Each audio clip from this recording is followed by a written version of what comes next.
페라리는 이미 바닥을 찍고도 그 사실조차 인지하지 못하는 듯 보입니다. 2025년 포뮬러1에서 가장 전통 있는 팀이 평범함의 정점에 다다른 듯한 모습이에요.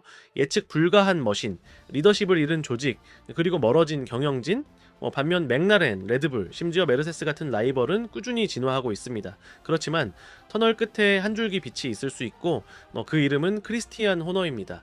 그가 과연 마라넬로를 구하고 페라리가 절실히 필요로 하는 혁명을 이끌 인물이 될 수 있을까요?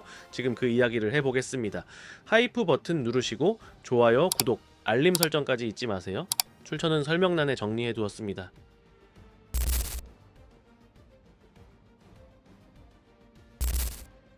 정체성 DNA를 잃어버린 듯 보이는 팀을 두고 뭐라고 해야 할까요? 2025년의 페라리는 바로 그런 모습이 되었습니다. 더 이상 승리의 상징이 아니라 실망의 스쿠데리아죠. 자, 진보와 프로젝트 지속이라는 약속 아래 시작된 시즌은 어두운 한 장으로 변했고요. 지금의 순간을 가장 잘 설명할 단어는 하나입니다. 평범한 메디옹리다드, 타이틀 경쟁도 못하고 실패라고 인정할 수도 없는 차에 그 어중간한 지점, 천국도 지옥도 아닌 장소에 머무르고 있어요. 더 불편한 것은 집단적 착각입니다. 마라넬로 내부에선 모든 게 통제되고 있다, 진전이 있다는 말들이 반복되지만 실제 팀은 후진하는 듯 보이고요. 그 자기 기만은 팬, 특히 페라리를 거의 종교처럼 여기는 티포시까지 속이는 행위가 됩니다. 이탈리아 매체들은 직설적으로 말했어요. 페라리는 이 가식극을 멈춰야 한다고. 바쿠에서는 이 실패의 상징이 분명해졌습니다. SF25는 기술 진보를 대표해야 했지만 실상은 실패를 위해 태어난 차가 되었고요. 시뮬레이터에선 작동하지만 첫 연습 이후부터는 하락세를 보이며 주말 내내 추락하죠. 마리아노 프로르디는 이렇게도 말했습니다. 빨리 폐차시키는 게 낫다고요? 팀은 발전 약속과 굴욕적인 결과 사이를 헤매고 있어요. 가장 안타까운 것은 오늘날의 페라리를 보고 분노하기보단 지루함이 밀려온다는 점입니다. 레어 투리니가 말했듯 위협도 공포도 없고 단지 그리드 한가운데 존재만 하는 페라리. 포뮬러1 최대 브랜드가 조연이 되어버린 건 참담하죠. 더 심각한 건 맥라렌이 실수하고 레드불이 흔들릴 때조차 그 기회를 잡는 건 페라리가 아니라는 사실이에요. 평범함이 일상이 되었고 팀 내부 아무도 그것을 문제 삼지 않는 것처럼 보입니다. 오늘의 페라리는 단순한 승리를 넘어 승리하고자 하는 열망을 되찾아야 합니다. 이대로라면 카발리노 람판테, 앞발든 조랑말은 방향 잃은 지친 조랑말로 전락할 겁니다. 그리드는 이미 마라넬로를 뒤에 두고 앞으로 나아갔고요. 이제 남은 건 그 상징이 다시 승리의 의지를 회복하는 것뿐입니다.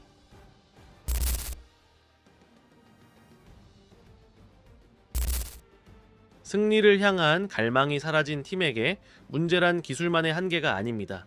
그것은 구조적인 붕괴입니다. 2025년의 페라리는 그 증거 그 자체예요. 마라넬로의 위기는 우연히 발생한 게 아니고 단순한 설계 실수 하나로 생긴 일도 아닙니다. 그것은 깨진 구조, 시간에 머문 내부 문화의 산물입니다. 야심찬 재편이 되려면 꼬인 관료주의, 허영심, 잘못된 결정의 미궁구로 바뀌었죠. 프레데릭 바수르는 재건의 사령관처럼 소개되었고 불안한 시절 이후 안정을 가져올 경영자로 기대를 모았죠. 하지만 지금 보이는 건 정체입니다. 그가 설계한 조직은 제대로 작동하지 않고 기술팀 내부의 낙관적 피드백은 배신이 되었고 SF25 본질부터 잘못 태어났어요. 시뮬레이터의 약속을 현실로 전환하지 못하는 예측 불가한 머신이 됐고 그럼에도 바수르는 책임보다는 파일럿들의 믿음에 기대어 자리를 유지하고 있습니다. 결과보다 안정이 더 무게를 가진 듯이 말이죠. 하지만 구멍은 더 깊습니다. 바수르만 탓할 수 없는 병폐예요. 전임자 마우리치오 아리바베네는 이미 경고했었습니다. 페라리는 공력과 복합 소재 같은 핵심 분야에서 기술적 후퇴를 겪고 있다고. 말하자면 페라리는 시간을 멈춘 사이 레드불, 맥라렌 같은 라이벌들은 자신들의 개발 프로세스를 재창조해 왔습니다. 그 결과는 매 시즌 벌어지는 기술 격차입니다.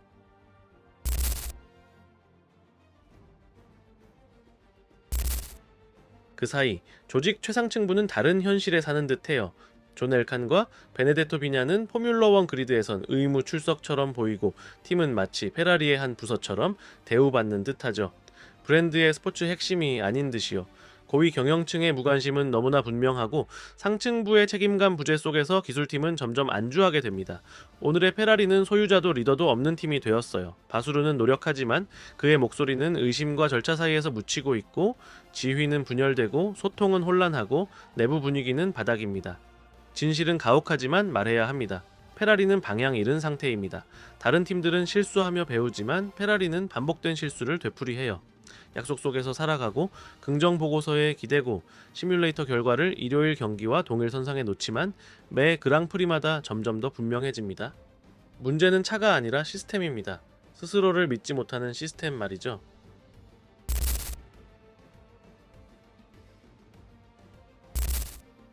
수년간 재창조를 시도하다 실패해온 페라리는 이제 단순한 땜질로는 부족한 수준에 도달했습니다. 문제는 구조적이고 문화적인 것이며 어떤 리어 서스펜션 업데이트나 엔지니어 교체만으로는 해결되지 않아요. 팀은 패러다임 전환이 필요합니다. 마라넬로에 들어와 상징적 벽을 허물 수 있는 진정한 충격 요인이요. 경영 혁신가가 필요해요. 로베르토 체체레가 지적했듯 그 인물은 크리스티안 호너일 수 있습니다. 레드불의 전수장은 페라리에 결여된 리더십의 전형을 보여주고 있어요. 카리스마, 승리 경험, 필요한 조치를 실행할 권위. 그는 쇠락한 제규어 팀을 포뮬러1 역사상 가장 지배적인 팀 중 하나로 바꿔냈고 이탈리아 언론은 그를 완벽한 장난감 제작자라고 부르기도 해요. 부품 하나하나를 직접 다듬고 단단한 제도적 기반 없이도 제국을 세웠죠.